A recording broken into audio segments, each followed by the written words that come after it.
August मास 9 तारिख शनिवार आज दिन जाकर टॉप 20 खबर उपरे चलतु थरुटे नजर पकेबा। भिडियोटी आरंभ शेष पर्यंत देखंतु जहाद्वारा आपण मैंने अल्प समय मध्य ही देश विदेश टेक्निक खबर गुड़ी को बहुत भल भाव में बुझीपारे। एमती सबुदिन लाटेस्ट न्यूज देखा चाहूले चैनल टी सब्सक्राइब कर पाखे बेल आइकन टी निश्चित भाव में ऑन करदे। आज दिन प्रथम खबर श्रावण मासरे तापमात्रा 37 डिग्री सेल्सियस अस्वाभाविक गरम गुळुगुळु जीवन यापन को नाकेदम करुच्ची। इतिमध्य वर्षा प्रकोप भी कमी जाइए। अस्वास्थ्यकर खबर है आउ एक लघुचाप आसूची आसंता 13 तारिख बेलू जहाँकि ओडिशा उपकूल में दाना बांधिबा संभावना अच्छी। यह प्रभाव में राज्यर भल भाव में वर्षा हेब। 20 तारिख बेलू पुणी एक घूर्णिबलय कि लघुचाप सृष्टि हो पारे। राज्य में बर्तमान काँ भा वर्षा होउची खरा बढ़ुची। वर्षा अचानक होउची पुणी छाड़ी जाउची। वातावरण ठंडा पड़ुची। गुरुवार 20 तारिख बेलू आउ एक घूर्णिबलय अस्तव्यस्त करुची गरम और गुळुगुळी। पराल खेमुंडी रे तापमात्रा 37 degree, बौद्धरे 36.8 degree, Titlagarh 36.5 degree, Puri रे 35.3 डिग्री, संबलपुर रे 35.2 डिग्री, छत्रपुर रे 35 डिग्री, भवानीपाटना रे 34 डिग्री 8 पॉइंट एवं भुवनेश्वर रे 34.4 degree, Gopalpur 34.4 degree, Hirakud 34.1 degree Celsius होइछि। अधिकांश स्थान में पारद 33 डिग्री पार होइछि। आर्द्रता परिमाण सकाळे 80 रु 90% थिला बेले अपराह्न 70 रु 90% भितर रहुछि। टिटिलागढ़ स्वाभाविक ठारे 5.5 डिग्री ताती अधिक थिबा बेले उपकूल ओडिशा पुरी रे 3.8 डिग्री अधिक थिला बरे जणा पडुछि। परवर्ती खबर अमेरिका राष्ट्रपति डोनाल्ड ट्रम्प टैरिफ छाट को नहीं भारत लगातार भाव में कठोर अभिमुख्य पोषण करिछि। प्रधानमंत्री नरेंद्र मोदी गुरुवार अमेरिका को कड़ा वार्ता देइथिले। कहिसंति कि आम देशर चाषी और पशुपालन स्वार्थ सह कौन समेत सालिश करिया नाही। मु जाने एथिपाई मोते व्यक्तिगत भाव बहुमूल्य देवाकू पड़िबो। तेबे मु एथिलागि प्रस्तुत, भारत भी प्रस्तुत। मोदी यही बयान दे अमेरिका देइथिबा टैरिफ छाट को बेखात करिसंती। तांकर बयान को स्पष्ट होइछि जे अमेरिका भारी टैरिफ शुल्क को भारत डरे नाही। ता छड़ा चाषी मानक स्वार्थ देश पई बहु ऊर्ध्वरे। सेमानकर स्वार्थ एवं हित सामने ट्रम्प टैरिफ छाट कौनसी कटु करी नाही। प्रधानमंत्री अमेरिकार किंबा ट्रम्प को नहीं बहुत किछि लिखिछंती। भारत उपरे अमेरिका मोड़ 50% शुल्क लागू करिछि। आज 25% लागू होइथिला बेले आसंता 27 तारिख ठारू आउ 25% शुल्क बसिब। रूस ठारू भारत तैल और गैस आदि क्रय करुथिबा एही अतिरिक्त टैरिफ लागू करिछि अमेरिका। ट्रम्प एही शुल्क घोषणा करिया परे भारत एहाको अनुचित और अयुक्ति बोली दर्शाइछि। जातीय स्वार्थ सुरक्षा लगी जहाँ भी पदक्षेप नेबाकू हेबो ताहा नियाजियो बोली केंद्र सरकार कहिसेंती। भारत एही कठोर अभिमुख्य आज मोदी भाषण में प्रतिफलित होउछि। परवर्ती खबर आम राज्य में हस्ततंत्र परंपरा अत्यंत समृद्ध। आम हस्ततंत्र सामग्री देश विदेश आदर रही। हस्ततंत्र हेउछि ओडिशार अस्मितार एक प्रमुख स्तंभ बोली मुख्यमंत्री मोहन चरण मांझी यह कहिसेंती। जातीय हस्ततंत्र दिवस अवसर में मुख्यमंत्री मोहन चरण मांझी आज जनता मैदान रे आयोजित हस्ततंत्र मेला एक उद्घाटन करिसेंती। देश विदेश में ओडिशार हस्ततंत्र प्रचार प्रसार प्रत्याख्यान चलचित्र अभिनेत्री माधुरी दीक्षित को यार आम्बासाडर करिसेंती। माधुरी सहयोग में ओडिशार हस्ततंत्र प्रस्तुत पोशाक देश विदेश में प्रतिष्ठा अर्जन करियो बोली मुख्यमंत्री मोहन चरण मांझी यह कहिसेंती। मुख्यमंत्री कहिसेंती हस्ततंत्र क्षेत्र में केवल आर्थिक स्तंभ नुहे बरं यह जातीय गर्व और गारिमा प्रचार करिबो। परवर्ती खबर आसंता सप्ताह अमेरिका राष्ट्रपति डोनाल्ड ट्रम्प और रूस राष्ट्रपति व्लादिमीर पुतिन परस्पर भेटिबे। संयुक्त अरब एमिरेट रे विश्वर दुई नेता मध्य साक्षात हेबो बोली सूचना मिली। पुतिन आज यह स्पष्ट करिसेंती। से कहिसेंती उभयक मध्य साक्षात्कार लगी अनेक बंधुता इच्छा प्रकाश रही। सेमानक मध्य अछि यूएर राष्ट्रपति। सेही भली ट्रम्प कहिसेंती खूब शीघ्र से पुतिन को भेटिबे। सेमानक भितर गुरुत्वपूर्ण बैठक हेबो। यूक्रेन युद्ध बंद करने यही बैठक मुख्य उद्देश्य। तेणु युद्ध बंद नहीं उभय नेता भितर बुझामणा रहिबो। तेबे बैठक केबे हेबो ता स्थिर होई नथिया मध्य कुहा जायछि। आसंता सप्ताह अनुष्ठित हेबो बोली एहा मध्य कुहा जायछि। अवश्य उभय ट्रम्प एवं पुतिन टेलीफोन 4 थर भितर कथबार्ता होइछन्ति। सेमाने परस्पर को भेटिबा लागि ट्रम्प पक्षर प्रस्ताव दि जाइछि जहाकु पुटिन मध्य स्वीकार करिसेंति। 2021 पर उभय देशर राष्ट्रपति मध्य यह प्रत्यक्ष साक्षात 2021 जून रे जेनेभा ठारे अमेरिकार तत्कालीन राष्ट्रपति जोजो बुडेन पुटिन आलोचना करथिले। ट्रम्प गतकाली रूस को यूक्रेन युद्ध बंद करने लगी शांति चुक्ति कथबार्ता करने को परामर्श देइथिले। एथिपाई 2 दिन समय देइथिले। शुक्रवार सुधा रूस जदि शांति आलोचना न करिवे तेबे ता उपर अतिरिक्त तारिफ लागू करा जिवो बोली धमक देइथिले। तेबे पुटिन साक्षात आलोचना बेले ट्रम्प यूक्रेन रे विमान ड्रोन आक्रमण बंद करने को प्रस्ताव देइछंती। बेलारूस राष्ट्रपति अलेक्जेंडर लुकास गत सप्ताह पुटिन को भेटिया बेले एभरी प्रस्ताव देइथिले। यह 2 देश मध्य पूर्णांग युद्ध नहेले सामान्य आश्वस्ति आणिब बोली यह से कहिसेंती। परवर्ती खबर कांग्रेसर सभापति राहुल गांधी निर्वाचन कमिशन मध्य गुरुत्वारोप कर मुहांमुही होइछंती। भोट चोरी किभଳି हेउछि ताहा नै राहुल आज स्क्रीन रे 22 पृष्ठ संबंधित स्वतंत्र उपस्थापना करिसेंती। कर्णाटकर भोट तालिका देखाई एथिरे संदिग्ध मतामत रखिबाकू दाबी करिसेंती। जवाब रे कमिशन प्रमाण स्वरूप औपचारिक भाव एक शपथ पत्र दाखल लागि कहिसेंती जहा द्वारा परवर्ती कार्यानुष्ठान होई पारियो बोली ईसी दर्शाइछंती। कर्णाटकर मुख्य निर्वाचन अधिकारी यही प्रसंग में राहुल गांधी को निकट को चिठी लिखिं। एथिरे कहिसेंती भोट चोरी किंबा संदिग्ध भोट मानक नाम नहीं जदि प्रमाण रही तेबे लिखित शपथ प्रमाणपत्र देबाकू से कहिसेंती। एथिरे दस्तखत और शपथ करने को पड़ो। सीओ आहुरी कहिसेंती केवल मान्यवर हाईकोर्ट को निकट पिटिशन करी फलाफल उपर प्रश्न उठाई पारिबो। ता छड़ा भोटर तालिका स्वच्छता उपर प्रस्तुत करा जाइछि।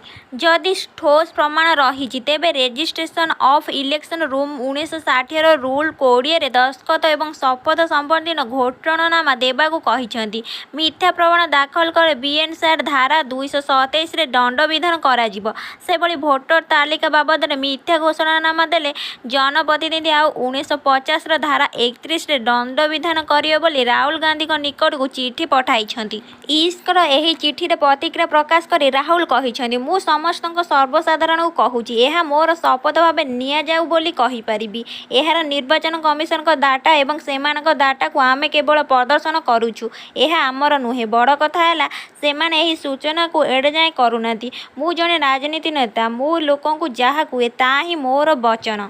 परवर्ती खबर सरकार घोषणा करिसेंती जे पूरण हब 22,896 पदवी। गणशिक्षा विभाग रे सर्वाधिक 83 तो 58 पदवी रही। 10टी विभाग रे ग्रुप सी रे कैटेगरी 22,896 पदवी नियुक्ति करा जिवो। गत जुलाई 28 तारिख रे नियुक्ति पोर्टल तथ्य अनुसार राज्य रे 10टी विभाग रे 2,46,157 पदवी अनुमोदन रही।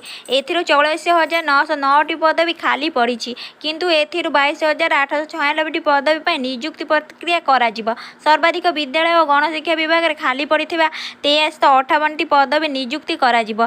सेहीपरि पंचायत राज विभाग में 4042 और स्वास्थ्य परिवार कल्याण विभाग में 3677, कृषि कृषक शक्ति रेखण में 1496 और ग्राम्य उन्नयन विभाग में 1371, पशुपालन मत्स्य संपद विभाग में 888, जंगल और परिवेश विभाग में 1193, उच्च शिक्षा विभाग में 876 और एससी एससीबी 526, गृह विभाग में 565 पदवी नियुक्ति दिज्व। अगस्ट 31 सुधा 22,896 पदवी पूरण लगी विज्ञापन बा नोटिस जारी करा जिवो।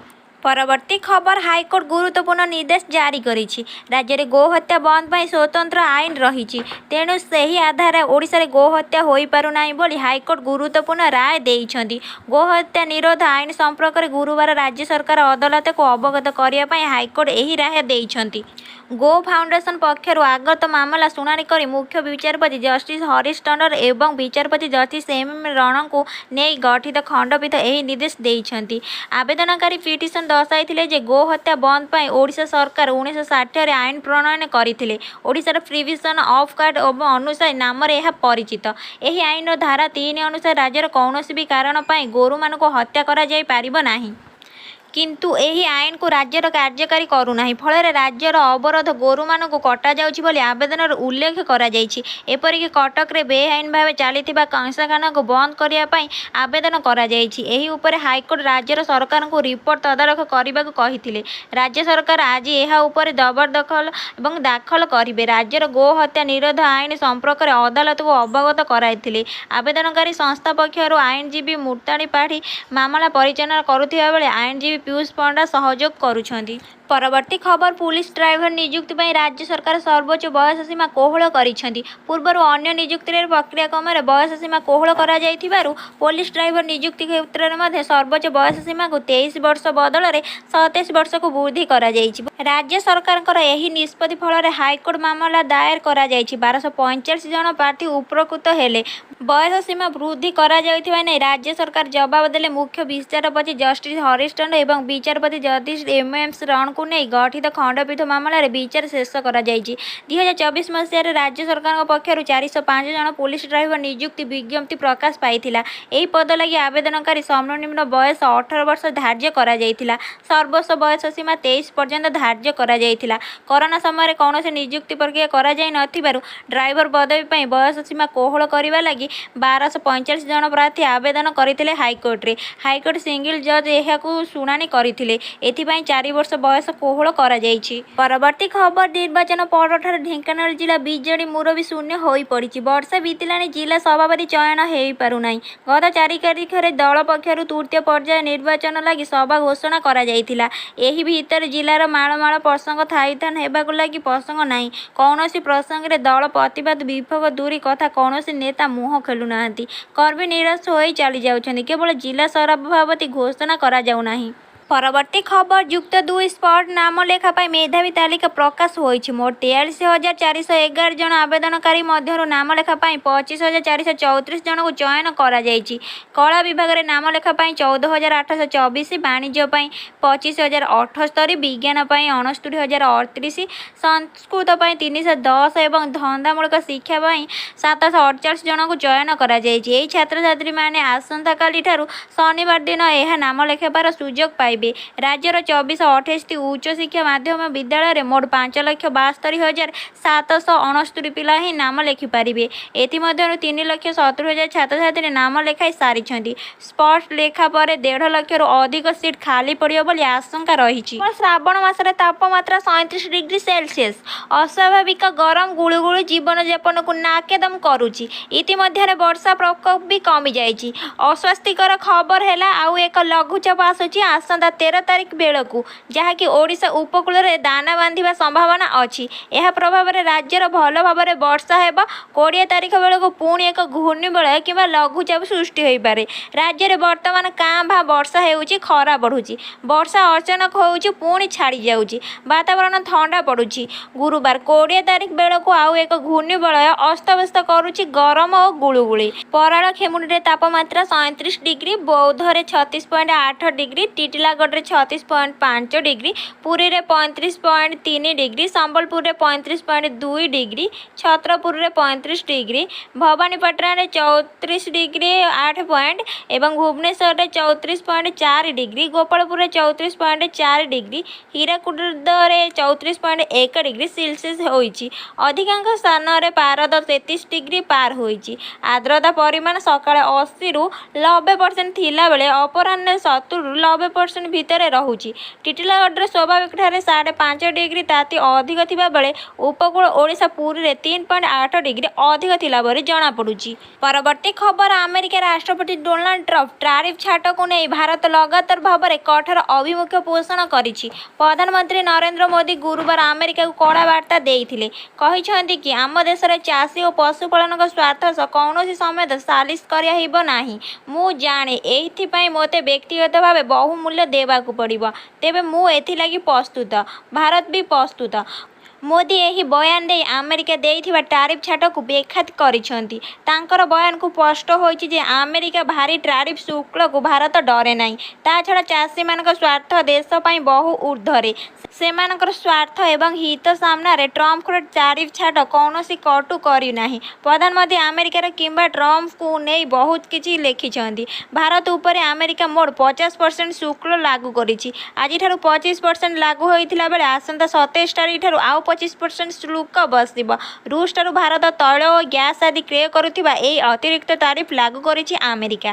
ଟ୍ରମ୍ପ ଏହି ଶୁଳ୍କ ଘୋଷଣା କରିବା ପରେ ଭାରତ ଏହାକୁ ଅନୁଚିତ ଓ ଅଯୁକ୍ତି ବୋଲି ଦର୍ଶାଇଛି।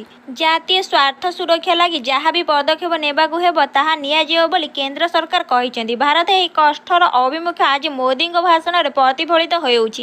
ପରବର୍ତ୍ତୀ ଖବର ଆମ ରାଜ୍ୟରେ ହସ୍ତତନ୍ତ ପରମ୍ପରା ଅତ୍ୟନ୍ତ ସମୃଦ୍ଧ। ଆମ ହସ୍ତତନ୍ତ ସାମଗ୍ରୀରେ ଦେଶ ଓ ବିଦେଶ ଆଦର ରହିଛି। ହସ୍ତତନ୍ତ ହେଉଛି ଓଡ଼ିଶାର ଅସ୍ମିତାର ଏକ ପ୍ରମୁଖ ସ୍ତମ୍ଭ ବୋଲି ମୁଖ୍ୟମନ୍ତ୍ରୀ ମୋହନ ଚରଣ ମାଝୀ ଏହା କହିଛନ୍ତି। ଜାତୀୟ ହସ୍ତତନ୍ତ ଦିବସ ଅବସରରେ ମୁଖ୍ୟମନ୍ତ୍ରୀ ମୋହନ ଚରଣ ମାଝୀ ଆଜି ଜନତା ମଇଦାନରେ ଆୟୋଜିତ ହସ୍ତତନ୍ତ ମେଳାରେ ଏକ ଉଦ୍ଘାଟନ କରିଛନ୍ତି। ଦେଶ ବିଦେଶରେ ଓଡ଼ିଶାର ହସ୍ତତନ୍ତ ପ୍ରଚାର ପ୍ରସାର ପ୍ରତ୍ୟକ୍ଷାନ ଚଳଚ୍ଚିତ୍ର ଅଭିନେତ୍ରୀ ମାଧୁରୀ ଦୀକ୍ଷିତଙ୍କୁ ଏହାର ଆମ୍ବାସାଡର କରିଛନ୍ତି। ମାଧୁରୀଙ୍କ ସହଯୋଗରେ ଓଡ଼ିଶାର ହସ୍ତତନ୍ତରୁ ପ୍ରସ୍ତୁତ ପୋଷାକ ଦେଶ ବିଦେଶରେ ପ୍ରତିଷ୍ଠା ଅର୍ଜନ କରିବ ବୋଲି ମୁଖ୍ୟମନ୍ତ୍ରୀ ମୋହନ ଚରଣ ମାଝୀ ଏହା କହିଛନ୍ତି। ମୁଖ୍ୟମନ୍ତ୍ରୀ କହିଛନ୍ତି ହସ୍ତତନ୍ତ କ୍ଷେତ୍ରରେ କେବଳ ଆର୍ଥିକ ସ୍ତମ୍ଭ ନୁହେଁ ବରଂ ଏହା ଜାତୀୟ ଗର୍ବ ଓ ଗାରିମା ପ୍ରଚାର କରିବ। ପରବର୍ତ୍ତୀ ଖବର ଆସନ୍ତା ସପ୍ତାହରେ ଆମେରିକାର ରାଷ୍ଟ୍ରପତି ଡୋନାଲ୍ଡ ଟ୍ରମ୍ପ ଓ ରୁଷର ରାଷ୍ଟ୍ରପତି ଭ୍ଲାଦିମିର ପୁଟିନ ପରସ୍ପର ଭେଟିବେ। ସଂଯୁକ୍ତ ଆରବ ଏମିରେଟ୍ସରେ ଏହି ବିଶ୍ୱର ଦୁଇ ନେତାଙ୍କ ମଧ୍ୟରେ ଏହି ସାକ୍ଷାତ ହେବ ବୋଲି ସୂଚନା ମିଳିଛି। ପୁଟିନ ଆଜି ଏହାର ସ୍ପଷ୍ଟ କରିଛନ୍ତି। ସେ କହିଛନ୍ତି ଉଭୟଙ୍କ ମଧ୍ୟରେ ସାକ୍ଷାତକାର ଲାଗି ଅନେକ ବନ୍ଧୁତା ଇଚ୍ଛା ପ୍ରକାଶ ରହିଛି। ସେମାନଙ୍କ ମଧ୍ୟରେ ଅଛି ୟୁଏର ରାଷ୍ଟ୍ରପତି। ସେହିଭଳି ଟ୍ରମ୍ପ କହିଛନ୍ତି ଖୁବ୍ ଶୀଘ୍ର ସେ ପୁଟିନଙ୍କୁ ଭେଟିବେ। ସେମାନଙ୍କ ଭିତରେ ଗୁରୁତ୍ୱପୂର୍ଣ୍ଣ ବୈଠକ ହେବ। ୟୁକ୍ରେନ୍ ଯୁଦ୍ଧ ବନ୍ଦ କରିବା ଏହି ବୈଠକର ମୁଖ୍ୟ ଉଦ୍ଦେଶ୍ୟ। ତେଣୁ ଯୁଦ୍ଧ ବନ୍ଦ ନେଇ ଉଭୟଙ୍କ ନେତାଙ୍କ ଭିତରେ ବୁଝାମଣା ରହିବ। ତେବେ ବୈଠକ କେବେ ହେବ ତାହା ସ୍ଥିର ହୋଇନଥିବା ମଧ୍ୟ କୁହାଯାଇଛି। ଆସନ୍ତା ସପ୍ତାହରେ ଅନୁଷ୍ଠିତ ହେବ ବୋଲି ଏହା ମଧ୍ୟ କୁହାଯାଇଛି। ଅବଶ୍ୟ ଉଭୟ ଟ୍ରମ୍ପ ଏବଂ ପୁଟିନ ଟେଲିଫୋନରେ 4 ଥର ଭିତରେ କଥାବାର୍ତ୍ତା ହୋଇଛନ୍ତି। ସେମାନେ ପରସ୍ପରକୁ ଭେଟିବା ଲାଗି ଟ୍ରମ୍ପଙ୍କ ପକ୍ଷରୁ ପ୍ରସ୍ତାବ ଦିଆଯାଇଛି ଯାହାକୁ ପୁଟିନ ମଧ୍ୟ ସ୍ୱୀକାର କରିଛନ୍ତି। 2021 ପରେ ଉଭୟ ଦେଶର ରାଷ୍ଟ୍ରପତିଙ୍କ ମଧ୍ୟରେ ଏହା ହେବ ପ୍ରତ୍ୟକ୍ଷ ସାକ୍ଷାତ। 2021 ଜୁନରେ ଜେନେଭାଠାରେ ଆମେରିକାର ତତ୍କାଳୀନ ରାଷ୍ଟ୍ରପତି ଜୋଜୋ ବୁଡେନଙ୍କ ସହ ପୁଟିନଙ୍କର ଆଲୋଚନା କରିଥିଲେ। ଟ୍ରମ୍ପ ଗତକାଲି ରୁଷକୁ ୟୁକ୍ରେନ୍ ଯୁଦ୍ଧ ବନ୍ଦ କରିବା ଲାଗି ଶାନ୍ତି ଚୁକ୍ତି କଥାବାର୍ତ୍ତା କରିବାକୁ ପରାମର୍ଶ ଦେଇଥିଲେ। ଏଥିପାଇଁ 2 ଦିନ ସମୟ ଦେଇଥିଲେ। ଶୁକ୍ରବାର ସୁଦ୍ଧା ରୁଷ ଯଦି ଶାନ୍ତି ଆଲୋଚନା ନ କରିବେ ତେବେ ତା ଉପରେ ଅତିରିକ୍ତ ଟାରିଫ୍ ଲାଗୁ କରାଯିବ ବୋଲି ଧମକ ଦେଇଥିଲେ। ତେବେ ପୁଟିନଙ୍କ ସହ ସାକ୍ଷାତ ଆଲୋଚନା ବେଳେ ଟ୍ରମ୍ପ ୟୁକ୍ରେନରେ ବିମାନ ଡ୍ରୋନ୍ ଆକ୍ରମଣ ବନ୍ଦ କରିବାକୁ ପ୍ରସ୍ତାବ ଦେଇଛନ୍ତି। ବେଲାରୁଷ ରାଷ୍ଟ୍ରପତି ଆଲେକ୍ଜାଣ୍ଡର ଲୁକାସେଙ୍କୋ ଗତ ସପ୍ତାହରେ ପୁଟିନଙ୍କୁ ଭେଟିବା ବେଳେ ଏଭଳି ପ୍ରସ୍ତାବ ଦେଇଥିଲେ। ଏହା ଦୁଇ ଦେଶ ମଧ୍ୟରେ ପୂର୍ଣ୍ଣାଙ୍ଗ ଯୁଦ୍ଧବିରତି ନ ହେଲେ ମଧ୍ୟ ସାମାନ୍ୟ ଆଶ୍ୱସ୍ତି ଆଣିବ ବୋଲି ଏହା ସେ କହିଛନ୍ତି। ପରବର୍ତ୍ତୀ ଖବର କଂଗ୍ରେସର ସଭାପତି ବା ରାହୁଲ ଗାନ୍ଧୀ ନିର୍ବାଚନ କମିଶନଙ୍କ ମଧ୍ୟରେ ଗୁରୁତ୍ୱାରୋପ କରି ମୁହାଁମୁହିଁ ହୋଇଛନ୍ତି। ଭୋଟ ଚୋରି କିଭଳି ହେଉଛି ତାହା ନେଇ ରାହୁଲ ଆଜି ସ୍କ୍ରିନରେ 22 ପୃଷ୍ଠା ସମ୍ବନ୍ଧିତ ସ୍ୱତନ୍ତ୍ର ଉପସ୍ଥାପନା କରିଛନ୍ତି। କର୍ଣ୍ଣାଟକର ଭୋଟ ତାଲିକା ଦେଖାଇ ଏଥିରେ ସନ୍ଦିଗ୍ଧ ମତାମତ ରଖିବାକୁ ଦାବି କରିଛନ୍ତି। ଜବାବରେ କମିଶନ ପ୍ରମାଣ ସ୍ୱରୂପ ଔପଚାରିକ ଭାବେ ଏକ ଶପଥପତ୍ର ଦାଖଲ ଲାଗି କହିଛନ୍ତି ଯାହାଦ୍ୱାରା ପରବର୍ତ୍ତୀ କାର୍ଯ୍ୟାନୁଷ୍ଠାନ ହୋଇପାରିବ ବୋଲି ଇସି ଦର୍ଶାଇଛନ୍ତି। କର୍ଣ୍ଣାଟକର ମୁଖ୍ୟ ନିର୍ବାଚନ ଅଧିକାରୀ ଏହି ପ୍ରସଙ୍ଗରେ ରାହୁଲ ଗାନ୍ଧୀଙ୍କ ନିକଟକୁ ଚିଠି ଲେଖିଛନ୍ତି। ଏଥିରେ କହିଛନ୍ତି ଭୋଟ ଚୋରି କିମ୍ବା ସନ୍ଦିଗ୍ଧ ଭୋଟରମାନଙ୍କ ନାମ ନେଇ ଯଦି ପ୍ରମାଣ ରହିଛି ତେବେ ଲିଖିତ ଶପଥ ପ୍ରମାଣପତ୍ର ଦେବାକୁ ସେ କହିଛନ୍ତି।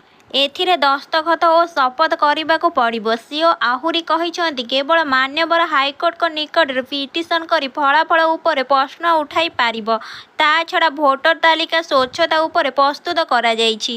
ଯଦି ଠୋସ୍ ପ୍ରମାଣ ରହିଛି ତେବେ ରେଜିଷ୍ଟ୍ରେସନ ଅଫ୍ ଇଲେକ୍ସନ ରୁମ୍ 1960ର ରୁଲ୍ 20ରେ ଦସ୍ତଖତ ଏବଂ ଶପଥ ସମ୍ବନ୍ଧୀୟ ଘୋଷଣାନାମା ଦେବାକୁ କହିଛନ୍ତି।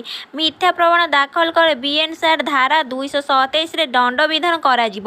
ସେଭଳି ଭୋଟର ତାଲିକା ବାବଦରେ ମିଥ୍ୟା ଘୋଷଣାନାମା ଦେଲେ ଜନପ୍ରତିନିଧି ଆଉ 1950ର ଧାରା 31ରେ ଦଣ୍ଡବିଧାନ କରିବ ବୋଲି ରାହୁଲ ଗାନ୍ଧୀଙ୍କ ନିକଟକୁ ଚିଠି ପଠାଇଛନ୍ତି।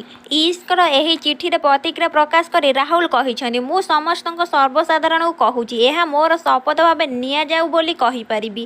ଏହାର ନିର୍ବାଚନ କମିଶନଙ୍କ ଡାଟା ଏବଂ ସେମାନଙ୍କ ଡାଟାକୁ ଆମେ କେବଳ ପ୍ରଦର୍ଶନ କରୁଛୁ। ଏହା ଆମର ନୁହେଁ। ବଡ଼ କଥା ହେଲା ସେମାନେ ଏହି ସୂଚନାକୁ ଏଡ଼େଯାଏଁ କରୁନାହାନ୍ତି। ମୁଁ ଜଣେ ରାଜନୀତି ନେତା। ମୁଁ ଲୋକଙ୍କୁ ଯାହା କୁହେ ତାହା ହିଁ ମୋର ବଚନ। ପରବର୍ତ୍ତୀ ଖବର ସରକାର ଘୋଷଣା କରିଛନ୍ତି ଯେ ପୂରଣ ହେବ 22,896 ପଦବୀ। ଗଣଶିକ୍ଷା ବିଭାଗରେ ସର୍ବାଧିକ 8358 ପଦବୀ ରହିଛି। 10ଟି ବିଭାଗରେ ଗ୍ରୁପ ସିରେ କାଟାଗୋରୀ 22,896ଟି ପଦବୀ ନିଯୁକ୍ତି କରାଯିବ। ଗତ ଜୁଲାଇ 28 ତାରିଖରେ ନିଯୁକ୍ତି ପୋର୍ଟାଲ ତଥ୍ୟ ଅନୁସାରେ ରାଜ୍ୟର 10ଟି ବିଭାଗରେ 2,46,157ଟି ପଦବୀ ଅନୁମୋଦନ ରହିଛି। ଏଥିରୁ 84,909ଟି ପଦବୀ ଖାଲି ପଡ଼ିଛି। କିନ୍ତୁ ଏଥିରୁ 22,896ଟି ପଦବୀ ପାଇଁ ନିଯୁକ୍ତି ପ୍ରକ୍ରିୟା କରାଯିବ। ସର୍ବାଧିକ ବିଦ୍ୟାଳୟ ଓ ଗଣଶିକ୍ଷା ବିଭାଗରେ ଖାଲି ପଡ଼ିଥିବା 2358ଟି ପଦବୀ ନିଯୁକ୍ତି କରାଯିବ। ସେହିପରି ପଞ୍ଚାୟତରାଜ ବିଭାଗରେ 4,042 ଏବଂ ସ୍ୱାସ୍ଥ୍ୟ ପରିବାର କଲ୍ୟାଣ ବିଭାଗରେ 3677, କୃଷି କୃଷକ ଶକ୍ତି ରେଖଣାରେ 1496 ଏବଂ ଗ୍ରାମ୍ୟ ଉନ୍ନୟନ ବିଭାଗରେ 1371, ପଶୁପାଳନ ମତ୍ସ୍ୟ ସମ୍ପଦ ବିଭାଗରେ 888, ଜଙ୍ଗଲ ଓ ପରିବେଶ ବିଭାଗରେ 1193, ଉଚ୍ଚଶିକ୍ଷା ବିଭାଗରେ 876 ଏବଂ ଏସ୍ସି ଏସ୍ସିବିରେ 526, ଗୃହ ବିଭାଗରେ 565ଟି ପଦବୀ ନିଯୁକ୍ତି ଦିଆଯିବ। ଅଗଷ୍ଟ 31 ସୁଦ୍ଧା 22,896 ପଦବୀ ପୂରଣ ଲାଗି ବିଜ୍ଞାପନ ବା ନୋଟିସ୍ ଜାରି କରାଯିବ। ପରବର୍ତ୍ତୀ ଖବର ହାଇକୋର୍ଟ ଗୁରୁତ୍ୱପୂର୍ଣ୍ଣ ନିର୍ଦ୍ଦେଶ ଜାରି କରିଛି। ରାଜ୍ୟରେ ଗୋହତ୍ୟା ବନ୍ଦ ପାଇଁ ସ୍ୱତନ୍ତ୍ର ଆଇନ ରହିଛି। ତେଣୁ ସେହି ଆଧାରରେ ଓଡ଼ିଶାରେ ଗୋହତ୍ୟା ହୋଇପାରୁନାହିଁ ବୋଲି ହାଇକୋର୍ଟ ଗୁରୁତ୍ୱପୂର୍ଣ୍ଣ ରାୟ ଦେଇଛନ୍ତି। ଗୋହତ୍ୟା ନିରୋଧ ଆଇନ ସମ୍ପର୍କରେ ଗୁରୁବାର ରାଜ୍ୟ ସରକାର ଅଦାଲତକୁ ଅବଗତ କରିବା ପାଇଁ ହାଇକୋର୍ଟ ଏହି ରାୟ ଦେଇଛନ୍ତି। ଗୋ ଫାଉଣ୍ଡେସନ ପକ୍ଷରୁ ଆଗତ ମାମଲା ଶୁଣାଣି କରି ମୁଖ୍ୟ ବିଚାରପତି ଜଷ୍ଟିସ ହରିଶ ଟଣ୍ଡନ ଏବଂ ବିଚାରପତି ଜଷ୍ଟିସ ଏମ୍ ରଣଙ୍କୁ ନେଇ ଗଠିତ ଖଣ୍ଡପୀଠ ଏହି ନିର୍ଦ୍ଦେଶ ଦେଇଛନ୍ତି। ଆବେଦନକାରୀ ପିଟିସନ ଦର୍ଶାଇଥିଲେ ଯେ ଗୋହତ୍ୟା ବନ୍ଦ ପାଇଁ ଓଡ଼ିଶା ସରକାର 1960ରେ ଆଇନ ପ୍ରଣୟନ କରିଥିଲେ। ଓଡ଼ିଶାର ପ୍ରିଭିଜନ ଅଫ୍ କାର୍ଡ ଅନୁସାରେ ନାମରେ ଏହା ପରିଚିତ। ଏହି ଆଇନର ଧାରା 3 ଅନୁସାରେ ରାଜ୍ୟର କୌଣସି ବି କାରଣ ପାଇଁ ଗୋରୁମାନଙ୍କୁ ହତ୍ୟା କରାଯାଇ ପାରିବ ନାହିଁ। କିନ୍ତୁ ଏହି ଆଇନକୁ ରାଜ୍ୟର କାର୍ଯ୍ୟକାରୀ କରୁନାହିଁ। ଫଳରେ ରାଜ୍ୟର ଅବରୋଧ ଗୋରୁମାନଙ୍କୁ କଟାଯାଉଛି ବୋଲି ଆବେଦନରେ ଉଲ୍ଲେଖ କରାଯାଇଛି। ଏପରିକି କଟକରେ ବେଆଇନ ଭାବେ ଚାଲିଥିବା କଂସାଖାନାକୁ ବନ୍ଦ କରିବା ପାଇଁ ଆବେଦନ କରାଯାଇଛି। ଏହି ଉପରେ ହାଇକୋର୍ଟ ରାଜ୍ୟ ସରକାରଙ୍କୁ ରିପୋର୍ଟ ତଦାରଖ କରିବାକୁ କହିଥିଲେ। ରାଜ୍ୟ ସରକାର ଆଜି ଏହା ଉପରେ ଜବରଦଖଲ ଏବଂ ଦାଖଲ କରିବେ। ରାଜ୍ୟର ଗୋ ହତ୍ୟା ନିରୋଧ ଆଇନ ସମ୍ପର୍କରେ ଅଦାଲତକୁ ଅବଗତ କରାଇଥିଲେ। ଆବେଦନକାରୀ ସଂସ୍ଥା ପକ୍ଷରୁ ଆଇନଜୀବୀ ମୂର୍ତ୍ତାଣି ପାଢ଼ୀ ମାମଲା ପରିଚାଳନା କରୁଥିବା ବେଳେ ଆଇନଜୀବୀ ପିୟୁଷ ପଣ୍ଡା ସହଯୋଗ କରୁଛନ୍ତି। ପରବର୍ତ୍ତୀ ଖବର ପୁଲିସ ଡ୍ରାଇଭର ନିଯୁକ୍ତି ପାଇଁ ରାଜ୍ୟ ସରକାର ସର୍ବୋଚ୍ଚ ବୟସ ସୀମା କୋହଳ କରିଛନ୍ତି। ପୂର୍ବରୁ ଅନ୍ୟ ନିଯୁକ୍ତିରେ ପ୍ରକ୍ରିୟାକ୍ରମରେ ବୟସ ସୀମା କୋହଳ କରାଯାଇଥିବାରୁ ପୋଲିସ ଡ୍ରାଇଭର ନିଯୁକ୍ତି କ୍ଷେତ୍ରରେ ମଧ୍ୟ ସର୍ବୋଚ୍ଚ ବୟସ ସୀମାକୁ 23 ବର୍ଷ ବଦଳରେ 27 ବର୍ଷକୁ ବୃଦ୍ଧି କରାଯାଇଛି। ରାଜ୍ୟ ସରକାରଙ୍କର ଏହି ନିଷ୍ପତ୍ତି ଫଳରେ ହାଇକୋର୍ଟ ମାମଲା ଦାୟର କରାଯାଇଛି। 1245 ଜଣ ପ୍ରାର୍ଥୀ ଉପକୃତ ହେଲେ। ବୟସ ସୀମା ବୃଦ୍ଧି କରାଯାଇଥିବା ନେଇ ରାଜ୍ୟ ସରକାର ଜବାବ ଦେଲେ। ମୁଖ୍ୟ ବିଚାରପତି ଜଷ୍ଟିସ ହରିଶ ଟଣ୍ଡନ ଏବଂ ବିଚାରପତି ଜଷ୍ଟିସ ଏମ୍ ରଣଙ୍କୁ ନେଇ ଗଠିତ ଖଣ୍ଡପୀଠ ମାମଲାରେ ବିଚାର ଶେଷ କରାଯାଇଛି। 2024 ମସିହାରେ ରାଜ୍ୟ ସରକାରଙ୍କ ପକ୍ଷରୁ 405 ଜଣ ପୁଲିସ ଡ୍ରାଇଭର ନିଯୁକ୍ତି ବିଜ୍ଞପ୍ତି ପ୍ରକାଶ ପାଇଥିଲା। ଏହି ପଦ ଲାଗି ଆବେଦନକାରୀ ସର୍ବନିମ୍ନ ବୟସ 18 ବର୍ଷ ଧାର୍ଯ୍ୟ କରାଯାଇଥିଲା। ସର୍ବୋଚ୍ଚ ବୟସ ସୀମା 23 ପର୍ଯ୍ୟନ୍ତ ଧାର୍ଯ୍ୟ କରାଯାଇଥିଲା। କରୋନା ସମୟରେ କୌଣସି ନିଯୁକ୍ତି ପ୍ରକ୍ରିୟା କରାଯାଇ ନଥିବାରୁ ଡ୍ରାଇଭର ପଦବୀ ପାଇଁ ବୟସ ସୀମା କୋହଳ କରିବା ଲାଗି 1245 ଜଣ ପ୍ରାର୍ଥୀ ଆବେଦନ କରିଥିଲେ ହାଇକୋର୍ଟରେ। ହାଇକୋର୍ଟ ସିଙ୍ଗଲ ଜଜ୍ ଏହାକୁ ଶୁଣାଣି କରିଥିଲେ। ଏଥିପାଇଁ 4 ବର୍ଷ ବୟସ କୋହଳ କରାଯାଇଛି। ପରବର୍ତ୍ତୀ ଖବର ନିର୍ବାଚନ ପରଠାରୁ ଢେଙ୍କାନାଳ ଜିଲ୍ଲା ବିଜେଡି ମୁରବୀ ଶୂନ୍ୟ ହୋଇପଡ଼ିଛି। ବର୍ଷେ ବିତିଲାଣି ଜିଲ୍ଲା ସଭାପତି ଚୟନ ହୋଇପାରୁନାହିଁ। ଗତ 4 ତାରିଖରେ ଦଳ ପକ୍ଷରୁ ତୃତୀୟ ପର୍ଯ୍ୟାୟ ନିର୍ବାଚନ ଲାଗି ସଭା ଘୋଷଣା କରାଯାଇଥିଲା। ଏହି ଭିତରେ ଜିଲ୍ଲାର ମାଳ ମାଳ ପ୍ରସଙ୍ଗ ଥାଇଥାନ ହେବାକୁ ଲାଗି ପ୍ରସଙ୍ଗ ନାହିଁ। କୌଣସି ପ୍ରସଙ୍ଗରେ ଦଳ ପ୍ରତିବାଦ ବିକ୍ଷୋଭ ଦୂର କଥା କୌଣସି ନେତା ମୁହଁ ଖୋଲୁନାହାନ୍ତି। କର୍ମୀ ନିରାଶ ହୋଇ ଚାଲିଯାଉଛନ୍ତି। କେବଳ ଜିଲ୍ଲା ସଭାପତି ଘୋଷଣା କରାଯାଉନାହିଁ। ପରବର୍ତ୍ତୀ ଖବର ଯୁକ୍ତ 2 ସ୍ପଟ୍ ନାମ ଲେଖା ପାଇଁ ମେଧାବୀ ତାଲିକା ପ୍ରକାଶ ହୋଇଛି। ମୋଟ 43,411 ଜଣ ଆବେଦନକାରୀ ମଧ୍ୟରୁ ନାମ ଲେଖା ପାଇଁ 25,434 ଜଣଙ୍କୁ ଚୟନ କରାଯାଇଛି। କଳା ବିଭାଗରେ ନାମ ଲେଖା ପାଇଁ 14,824, ବାଣିଜ୍ୟ ପାଇଁ 25,078, ବିଜ୍ଞାନ ପାଇଁ 69,038, ସଂସ୍କୃତ ପାଇଁ 310 ଏବଂ ଧନ୍ଦାମୂଳକ ଶିକ୍ଷା ପାଇଁ 748 ଜଣଙ୍କୁ ଚୟନ କରାଯାଇଛି। ଏହି ଛାତ୍ରଛାତ୍ରୀମାନେ ଆସନ୍ତାକାଲିଠାରୁ ଶନିବାର ଦିନ ଏହା ନାମ ଲେଖାଇବାର ସୁଯୋଗ ପାଇବେ। ପାଇବେ। ରାଜ୍ୟର 2428ଟି ଉଚ୍ଚଶିକ୍ଷା ମାଧ୍ୟମ ବିଦ୍ୟାଳୟରେ ମୋଟ 5,72,769 ପିଲା ହିଁ ନାମ ଲେଖିପାରିବେ। ଏଥିମଧ୍ୟରୁ 3,70,000 ଛାତ୍ରଛାତ୍ରୀ ନାମ ଲେଖାଇ ସାରିଛନ୍ତି। ସ୍ପଟ୍ ଲେଖା ପରେ 1.5 ଲକ୍ଷରୁ ଅଧିକ ସିଟ୍ ଖାଲି ପଡ଼ିବ ବୋଲି ଆଶଙ୍କା ରହିଛି।